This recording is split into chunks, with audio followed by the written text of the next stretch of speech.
materiais utilizas para restaurar as xardíns futuros?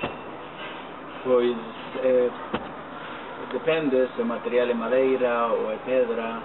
Cando é madeira, pois, utilizamos colas animais, como por exemplo cola de coello, cola de pescado ou diferentes tipos de madeira. Se é de pedra, pois utilizamos podemos utilizar escayola,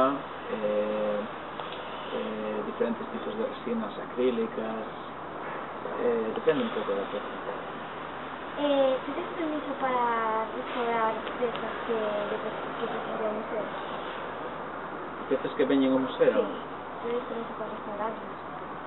Bueno, eso se temos un acordo coa institución que deu, digamos, a peza o museo, sí.